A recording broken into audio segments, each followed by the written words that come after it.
everybody. It's Tiffany again with blah, blah, blah. Well, I can't even say it because it's such an alliteration.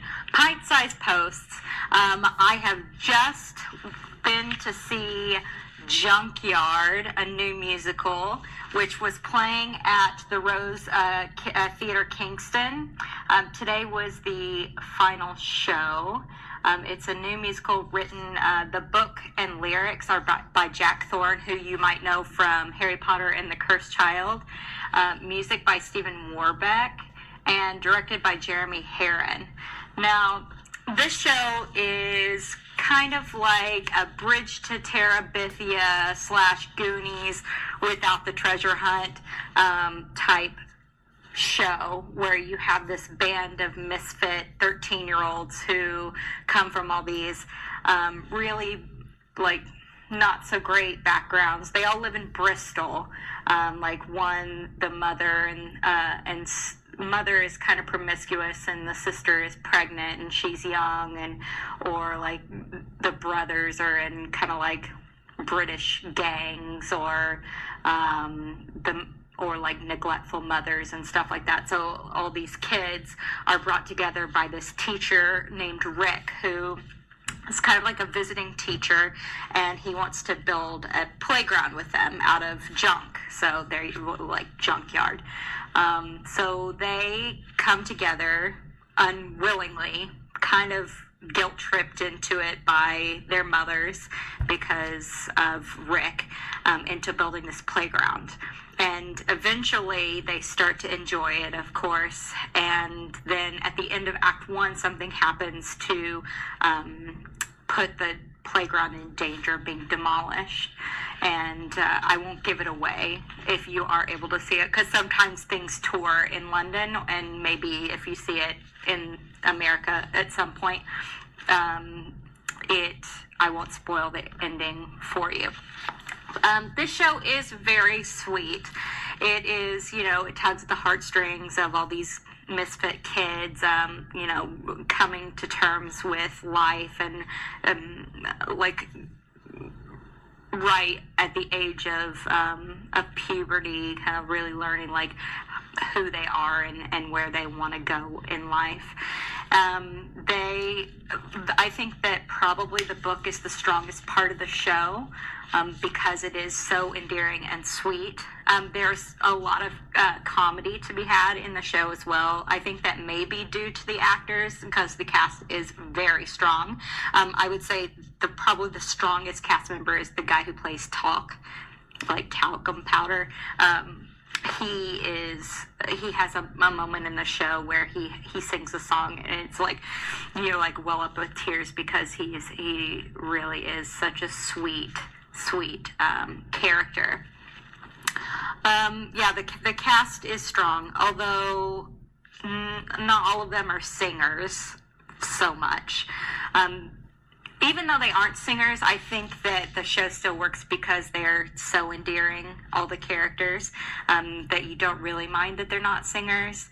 However, most of the songs I say could be cut. Like, this could probably be more of a play with music, because the script is so strong, and the lyrics are not. The lyrics are very rudimentary, and it seems like this is maybe a pattern of British musicals where the lyrics are very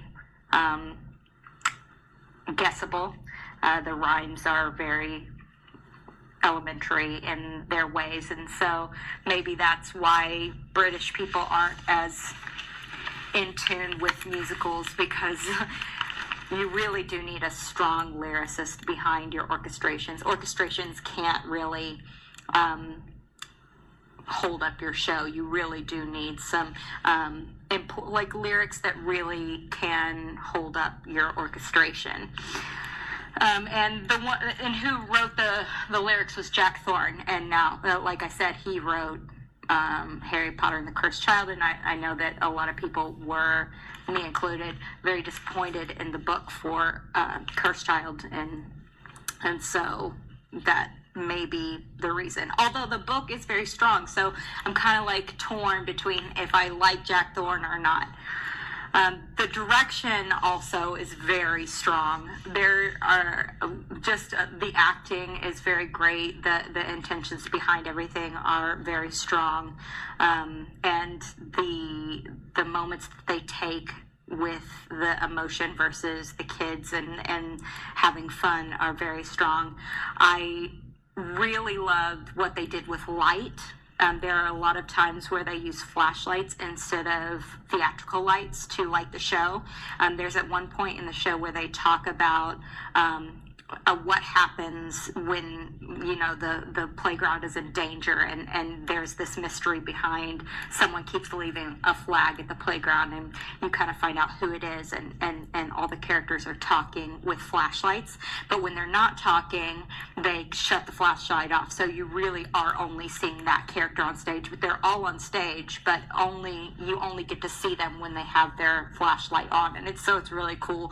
You know, they can take really cool moments with the lighting there, with you know, very minimal cost, just the flashlight. So I really loved that moment. I think it was that, and they do it again with lighters, but they all are on stage and their faces are lit by lighters, which kind of also ties in with the show, which I'm not going to ruin it for you.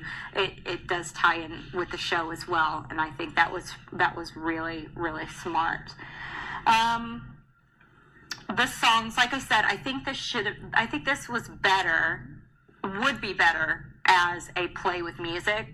There are probably like 30 songs in the show. The show runs about 2:30 with an intermission, and a lot of the shows are interjectory, so they'll be like really, really short segments of songs. They're not full, like, you know, beginning to end songs. There are a few beginning to end songs, but most of them are interjections within the show, and I don't think really it needs it because the show is so strong, or the book, that you don't need them. But I really loved the songs that they actually did that were full-length songs. Most favorably, the song that opens the show, what's her name?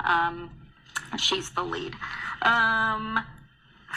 Fizz. So Fizz sings this song about birds, and it's beautiful. It kind of gives you a backstory of who she is. And then the other song about Talk's song about his mother and how he used to hide in a cupboard when she would get angry.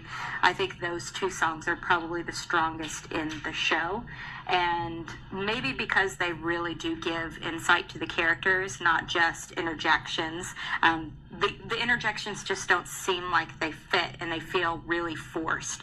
So that's why I don't like them as much as the other songs.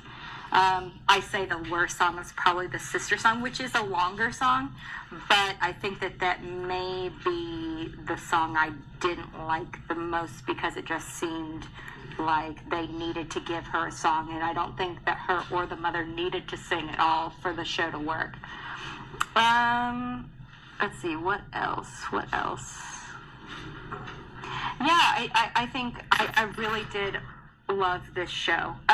Other than the lyrics, which kind of hurt me, and they sang this one song. They gave this one song probably like 50 reprises in the show, which how many times can you sing the same song over and over again before it gets old? They even sing it in the finale, which I'm like, okay, enough with that song.